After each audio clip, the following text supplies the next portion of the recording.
Aqui é o seu amigo Pastor Cleverton. Eu gostaria de compartilhar com vocês uma palavra de Deus para o seu coração. Esse é o dia que o Senhor fez por nós, por isso nós estamos alegres. Querido, gostaria de compartilhar com vocês aqui o livro de 1 Pedro, capítulo 5, versículo de número 6. Humilhai-vos, pois, debaixo da poderosa mão de Deus, para que Ele, no seu tempo, vos exalte, lançando sobre Ele toda a vossa ansiedade, porque Ele tem cuidado de vós.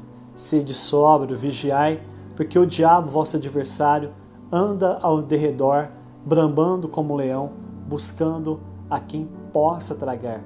Resisti firmes na fé, sabendo que as mesmas aflições se cumprem entre os vossos irmãos no mundo. Querido, o apóstolo Pedro, ele trouxe essa mensagem àqueles irmãos que viviam no tempo de Pedro, para a gente poder se contextualizar. Pedro viveu no tempo do Império Romano, havia muitas perseguições, famílias naquele período eram levadas para os coliseus romanos, onde era colocado diante dos leões, e famílias inteiras perdiam ali as suas vidas de forma cruel naquele tempo. Então o apóstolo Pedro, ele escreveu essa carta para tentar encorajar aqueles irmãos. É por isso que Pedro disse assim: olha, sofrimento igual que vocês estão passando, estão espalhados na vossa irmandade do mundo inteiro. Para a gente entender, querido, a palavra do Senhor, havia naquele período um mundo antigo, que no tempo de Pedro, que era um mundo que era dominado pelo Império Romano. Então, aonde o Império Romano estava, havia perseguição sobre todos os cristãos. Pedro viveu no tempo de Nero, do imperador Nero. O imperador Nero foi aquele que colocou fogo em Roma e colocou a culpa nos cristãos. A palavra do Senhor diz, a história, bem dizer, diz que Pedro foi preso, o apóstolo Paulo foi preso, o apóstolo Paulo foi martirizado, e o Nero chamou Paulo e acabou decapitando Paulo por ele não negar o evangelho de Jesus. Pedro também foi preso, mas antes da prisão de Pedro, ele escreveu essa carta para encorajar os irmãos, e ele nos ensinou algumas coisas. Número 1, ele diz que a gente deve se humilhar debaixo da poderosa mão de Deus, para que no tempo de Deus ele nos exalte. Querido, a palavra do Senhor diz que Deus, ele eleva aqueles que são humildes, mas ele abate aqueles que são orgulhosos. No versículo anterior diz que Deus resiste aos soberbos, mas ele concede graça aos humildes. O que significa humildade? O que significa orgulho e soberba diante de Deus?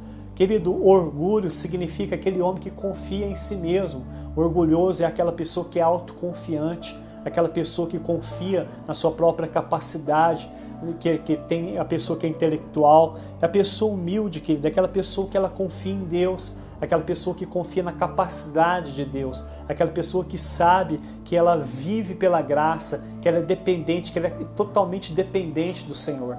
Uma ilustração básica que a gente poderia dar sobre humildade, por exemplo, são nossos filhos.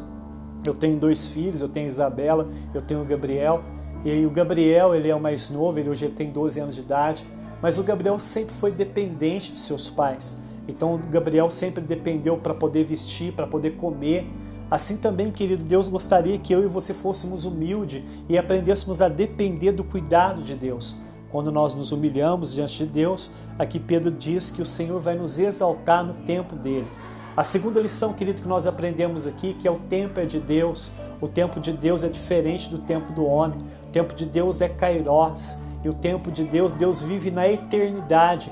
Nós vivemos debaixo do Cronos. O nosso relógio tem 24 horas por dia, mas o relógio de Deus não tem 24 horas por dia. Então é melhor esperar o tempo de Deus, porque o tempo de Deus é melhor que o nosso tempo. Eclesiastes capítulo 3 diz que há tempo para todo propósito debaixo do céu. Então nós devemos confiar no Senhor do tempo. E aqui Pedro diz que nós, confiando em Deus, nos humilhando, confiando nele, nós devemos lançar toda a nossa ansiedade, toda a nossa preocupação na mão dele, porque ele é o Senhor do tempo. Sendo o Senhor do tempo, ele tem cuidado de nós. Querido, eu não sei o que você tem passado por esses dias de pandemia, nesse ano de 2021, mas com certeza Deus tem cuidado de você. Gostaria que você parasse neste momento e que você fizesse uma reflexão, que você olhasse agora para 2020 e que você pudesse então começar a pensar aquilo que Deus fez para você em 2020. A palavra do Senhor nos ensina: quero trazer à memória aquilo que nos traz esperança. O mesmo Deus que operou na sua vida lá em 2020, 2019, aquele Deus que abriu as portas, aquele Deus que trouxe a cura divina, aquele Deus que trouxe a libertação na sua vida, que te libertou do vício, é o mesmo Deus que vai fazer hoje em 2021. Ele não muda, Ele não altera a sua maneira de agir, mas nós devemos sempre se humilhar diante dEle e lançar todas as nossas preocupações, sabendo que Ele tem cuidado de nós, porque Ele vai cuidar de você. A palavra do Senhor, para finalizar aqui, diz que a gente tem que estar sóbrio e vigilante, porque o diabo, querido, nosso adversário, ele está sempre ao nosso derredor. Por que a Bíblia diz que o diabo está ao derredor e não ao redor? Porque a palavra do Senhor também diz que os anjos do Senhor acampam ao nosso redor.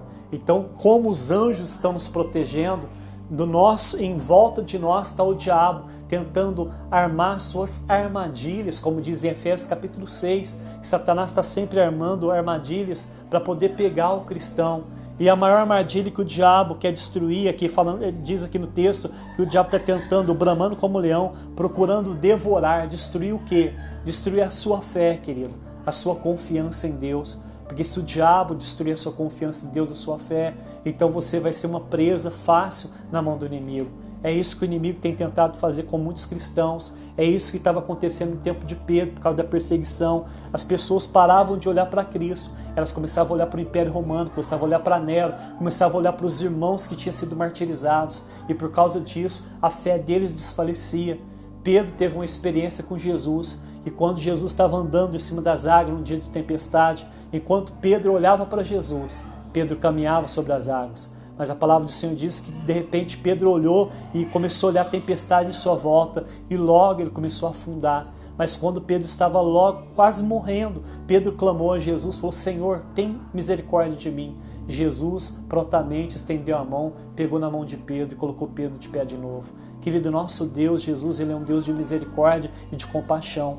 Talvez você está como Pedro naquele dia, quando você olhava para Jesus, você estava caminhando, a sua vida era uma bênção, você recebia, alcançava a bênção, a vitória do Senhor. Mas de repente, agora em 2021, veio a pandemia, você começou a olhar a tempestade em sua volta e você começou a naufragar na sua fé. Satanás talvez está tendo êxito, tentando devorar a sua fé. Mas aqui Pedro está alertando a igreja, aquela igreja do tempo do passado e a igreja do presente, dia de hoje, a igreja do futuro. Lance a sua ansiedade na mão de Deus. Não olhe para Satanás, não olhe para as armadilhas do diabo. Seja sóbrio, meu irmão. Vigiai. Confia no Senhor, lança a ansiedade na mão do Senhor, porque o Senhor tem cuidado de vocês. Que Deus abençoe vocês em nome de Jesus e até o amanhã, se assim Deus nos permitir. Fique com Deus. Tchau, tchau.